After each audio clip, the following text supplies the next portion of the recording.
আপনি মুসলমান হওয়ার পরে যদি কোন হিন্দুদের কোন জিনিসকে আপনি পছন্দ করেন, কোন বৌদ্ধদের কোন জিনিসকে আপনি পছন্দ করেন, কোন ইহুদিদের কোন জিনিসকে আপনি পছন্দ করেন, কোন খ্রিস্টানদের কোন জিনিসকে আপনি পছন্দ করেন, এক কথায় মুসলমান ছাড়া যত ধর্মাবলম্বী আছে কোন ধর্মের কোন জিনিসকে আপনি প্রশংসা করেন, কোন ধর্মের কোন নিয়ম কারণকে যদি আপনি পছন্দ করেন, তাহলে আল্লাহ আপনার উপরে আর কি খুশি থাকবে?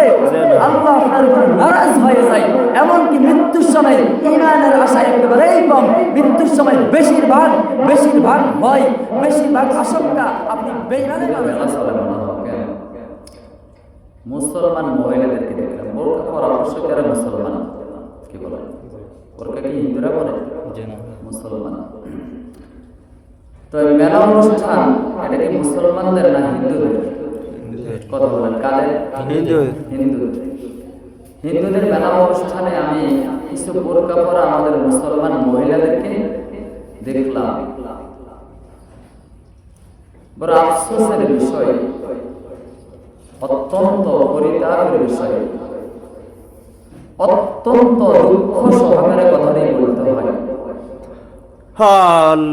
আমাদের ওয়াজ মাহফিলে কয়টা হিন্দু আসে বলেন? কয়টা আসে? আমাদের ঈদের নামাজে কয়টা হিন্দু আসে? কোন হিন্দু কি আমাদের ঈদের নামাজে কি শামিল হয়? ঈদের নামাজ পড়ে না, একটু আসে না, নামাজে পড়ে না। আজকে এই যে আমাদের শুক্রবার দিন, পবিত্র জুমআতের দিন, এই দিনে আমাদের মুসলমানেরা প্রত্যেকটা মসজিদে যাবে, কিন্তু কোন একটা মসজিদে কি কোনো হিন্দু আসবে? কোন মসজিদে যাবে না, আসবে না। আমাদের মুসলমান কিভাবে তাদের পূজা অনুষ্ঠানে, তাদের মেলা অনুষ্ঠানে যায়, এটা আমার বুঝে আসে না। এর থেকে নির্লজ্জ ঘৃণিত কাজ আমি আর দেখি না। ঠিক ঠিক ভাই, ঠিক। আমি শুধুমাত্র একটা ঘটনা বলবো, এখান থেকে আপনি বুঝতে পারবেন কোন হিন্দু, বৌদ্ধ, ইহুদি, খ্রিস্টানদের মুসলমান ছাড়া কোন বেদিনদের কোন ধর্মের কোন জিনিসকে পছন্দ করা, সেখানে যাওয়া আল্লাহ কতটা অপছন্দ করেন। আমি ঘটনা বলবো, আপনারা মনোযোগ দিয়ে শুনবেন তো? ইনশাআল্লাহ বলেন। ঘটনাটি হলো, আরব একজন আলেম ছিলেন, সৌদি আরব একজন ছিলেন, আলেম ছিলেন। ওই আলেম মারা গেছে। মারা যাওয়ার পর তাকে মক্কাতে দাফন করা হয়েছে। সৌদি আরবে দাফন কোথায় করছে বলেন? মক্কাতে। সৌদি আরবে তাকে দাফন করা হলো। আপনারা জানেন সৌদি আরবের একটা স্বাভাবিক নিয়ম আছে, একই কবরে একাধিক লোককে কবর দেওয়া হয়। বেশ কিছুদিন পর ওই কবরটি খনন করা হলো। কেন? আরেকটা লোককে দাফন করা হবে, দাফন করার জন্য, কবর দেওয়ার জন্য। কবরটি খনন করার সময় হজের মৌসুম ছিল। কিসের মৌসুম? হজের মৌসুম। হজের মৌসুম ছিল। তো ঘটনাক্রমে ওই সময় ইউরোপীয় ফ্রান্সের একজন মুসলমান ওইখানে ছিল। তো ওই কবরটা খনন করার পরে সবাই দেখতে পেল বেশ কিছুদিন আগে যেই আলেমকে এই কবরে রাখলাম সেই আলেম নাই, সেই আলেম নাই। কিন্তু আলেমের লাশের পরিবর্তে সুন্দর চেহারাওয়ালা, খুবই সুন্দর চেহারা একটা যুবতী নারী, একটা যুবতী মেয়ের লাশ কোথায় বলেন? আলেমের কবরে। যেই কবরে আলেমকে রাখলো সেই কবরে আলেম নাই। আলেমের কবরে কার লাশ? মেয়ের। একটা যুবতী মেয়ের লাশ।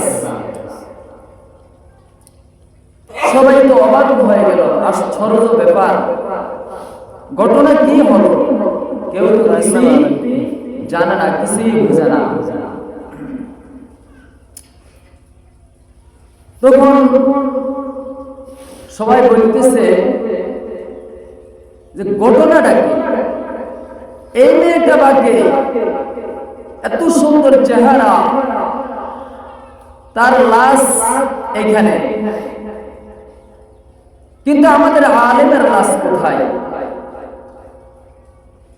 তো ফ্রান্সের যে মুসলমান হজ করার জন্য আসছেন, তিনি ওইখান থেকে আওয়াজ দিলেন, হ্যাঁ এই মেয়েটাকে আমি চিনি। বলে কিভাবে চেনেন?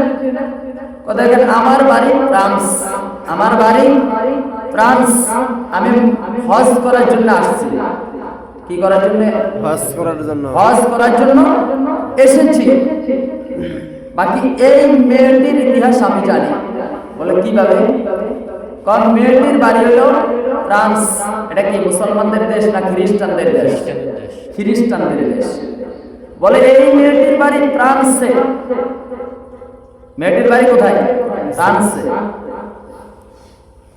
মেয়েটি গোপনে ইসলাম গ্রহণ করছেন, গোপনে কালিমা পড়ছেন। তার মাও জানত না, বাবাও জানত না। একবার অল্প কিছুদিনের অসুস্থতায় মেয়েটি মারা গেল।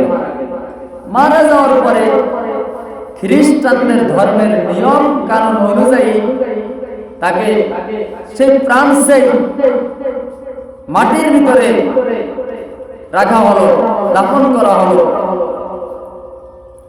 তাদের খ্রিস্টানদের ধর্মের নিয়ম অনুযায়ী মাটির ভিতরে রাখা হলো।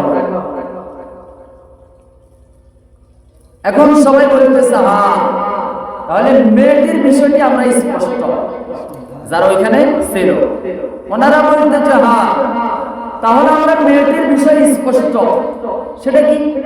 সেটা হলো মেয়েটি যেহেতু গোপনে ইসলাম গ্রহণ করছে, গোপনে করুক আর ওপেনে করুক, গোপনে করুক আর প্রকাশ্যে করুক, আল্লাহ তাআলা তো এমন আল্লাহ, এমন রব, তিনি তো কে গোপনে কালিমা পড়ছে তিনি তো শোনেন, তিনি তো দেখেন। যদিও সে নিজে নিজে গোপনে কালিমা পড়ছে বা কোনো হুজুরের কাছে গিয়ে মুসলমান হয়েছে, কিন্তু তার মাও দেখে নাই, বাবাও দেখে নাই, মাও জানে নাই, বাবাও জানে নাই, আল্লাহ তো দেখেন, আল্লাহ তো শুনেন। এখন মেয়েটির বিষয় তো স্পষ্ট, মেয়েটি কালিমা পড়ার কারণে আল্লাহ তার উপরে খুশি হয়ে গেছে। এবং আল্লাহ এত খুশি হয়েছে যে মেয়েটির লাশ সেই ফ্রান্সে খ্রিস্টানদের দেশে থাকবে, এটা আল্লাহ সহ্য করতে পারেন নাই। আল্লাহ এই জন্য কুদরতি ভাবে ফেরেশতাদের মাধ্যমে এই মেয়েটির লাশ পাঠাই দিয়েছেন মক্কার জমিনে। কোথায় পাঠাই দিয়েছেন? মক্কার জমিনে। মেয়েটিকে কবরে রাখছে, মাটির ভিতরে রাখছে খ্রিস্টানদের ধর্মের নিয়ম অনুযায়ী সেই ফ্রান্সে খ্রিস্টানদের দেশে। কিন্তু সেই ফ্রান্স থেকে এই মেয়েটির লাশ গোপনে মক্কাতে, মক্কার কবরস্থানে ফেরেশতাদের মাধ্যমে কে পাঠাই দিয়েছেন? আল্লাহ। আল্লাহ পাঠাই দিয়েছেন। কেন? সে গোপনে কালিমা পড়ছে, মুসলমান হয়েছে, এই জন্য আল্লাহ তার উপরে রাজি আর খুশি হয়ে গেলেন। আল্লাহ। এখন সবাই বলতেছে, আচ্ছা আমরা বুঝতে পেরেছি মেয়েটির বিষয়টি আমাদের কাছে স্পষ্ট, সুস্পষ্ট, কোনো সন্দেহ নাই।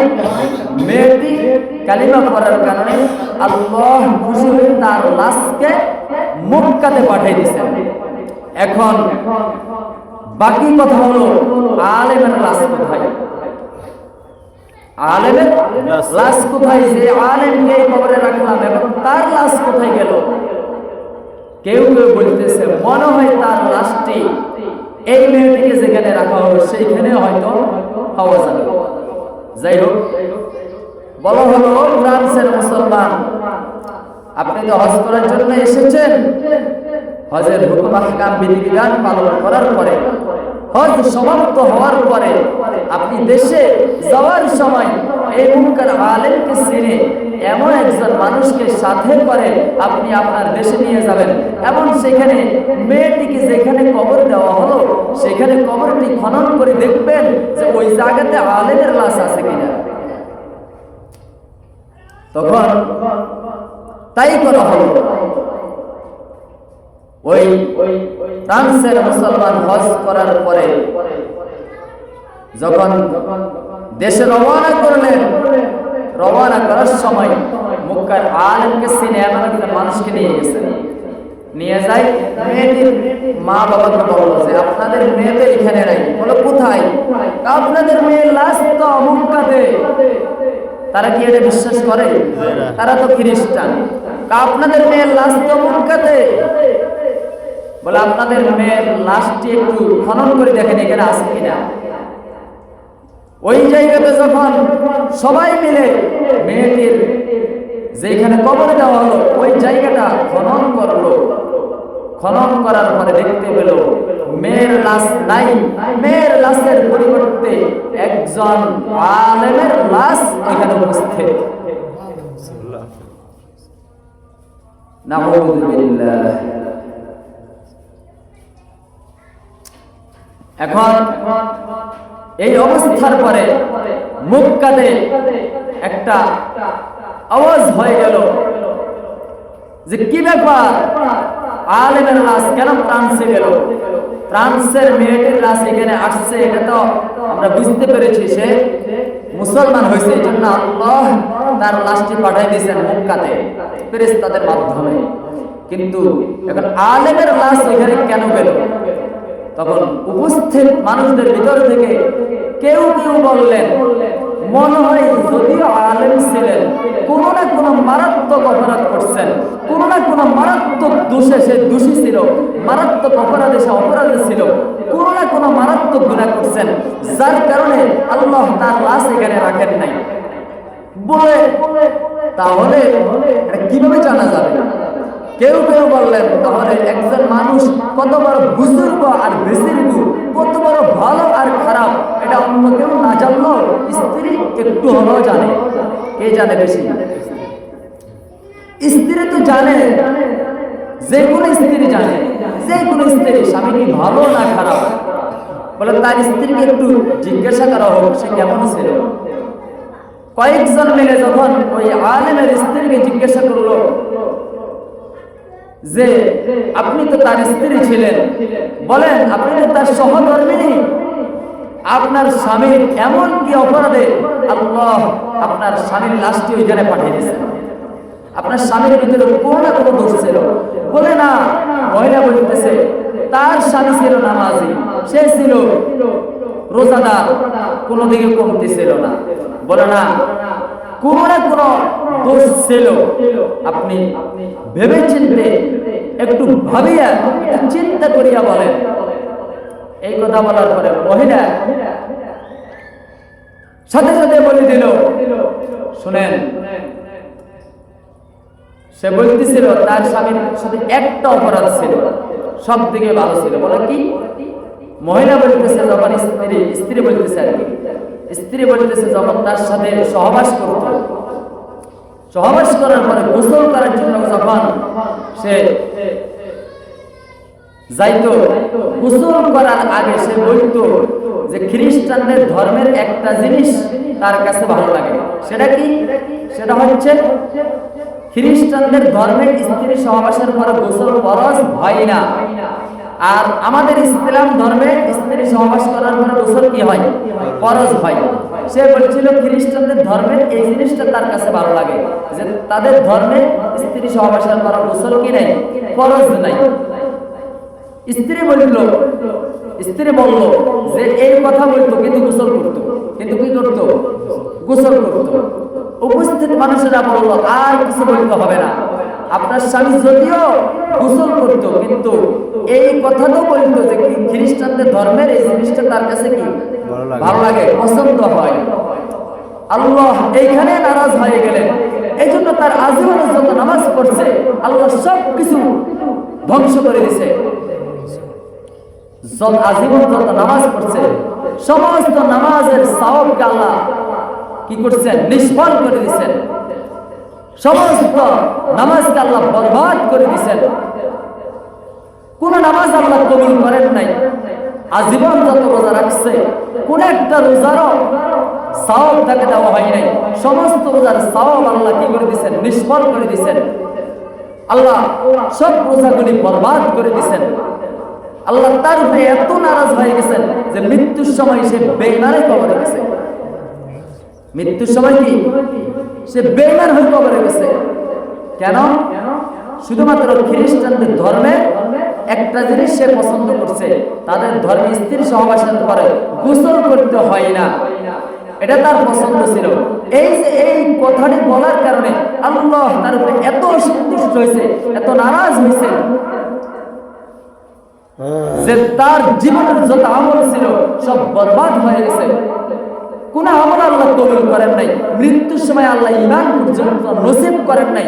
মৃত্যুর সময় আল্লাহ ঈমান পর্যন্ত দেন নাই। সে বেঈমানে মারা গেছে এবং তার লাশটি মক্কাতে থাকবে এটা আল্লাহ সহ্য করেন নাই। আল্লাহ তার লাশটিকে পাঠিয়ে দিয়েছেন সেই খ্রিস্টানদের দেশে, ফ্রান্স। তাহলে এই ঘটনা থেকে আপনি কি বুঝেন? মুসলমান, আপনি মুসলমান হওয়ার পরে যদি কোন হিন্দুদের কোন জিনিসকে আপনি পছন্দ করেন, কোন বৌদ্ধদের কোন জিনিসকে আপনি পছন্দ করেন, কোন ইহুদিদের কোন জিনিসকে আপনি পছন্দ করেন, কোন খ্রিস্টানদের কোন জিনিসকে আপনি পছন্দ করেন, এক কথায় মুসলমান ছাড়া যত ধর্মাবলম্বীরা আছে কোন ধর্মের কোন জিনিসকে আপনি প্রশংসা করেন, কোন ধর্মের কোন নিয়ম কারণকে যদি আপনি পছন্দ করেন, তাহলে আল্লাহ আপনার উপরে আর কি খুশি থাকবে? আল্লাহ আপনার উপরে নারাজ হয়ে যায়। এমনকি মৃত্যুর সময় ঈমানের আশা একেবারেই কম। মৃত্যুর সময় বেশিরভাগ ভয়, বেশিরভাগ আশঙ্কা আপনি বেঈমানে মারা যাবেন। কি হয়ে মারা যাবেন? বেঈমান হয়ে মারা যাবেন। তাহলে অত্যন্ত দুঃখের বিষয়, আজকে যখন আমি আসতেছি, আসার সময় সেই আশ্রম হিন্দুদের মেলা অনুষ্ঠানে বোরকা পরা মুসলমানদেরকে দেখতে পেলাম। আবার আমরা যদি কোন মহিলাকে বা কোন পুরুষকে প্রশ্ন করি আপনি হিন্দুদের মেলা অনুষ্ঠানে কেন যান? কেউ মানে আমরা তো ওইখানে ব্যবসা করি, দোকান দেই। আল্লাহর বান্দা, তুমি যদি সত্যিকারের মুসলমান হও তাহলে বলবা আমার ব্যবসা একটু কম হবে, কোনো সমস্যা নাই, তো আমি কোন হিন্দুদের মেলা অনুষ্ঠানে দোকান দেব না। আমার দোকানটি হবে কোনো না কোনো বাজারে, আমার দোকানটি হবে কোনো না কোনো অন্য জায়গায় হবে, কিন্তু হিন্দুদের পূজা অনুষ্ঠানে, হিন্দুদের মেলা অনুষ্ঠানে আমার দোকান হবে না। কথা বলা ঠিক কিনা?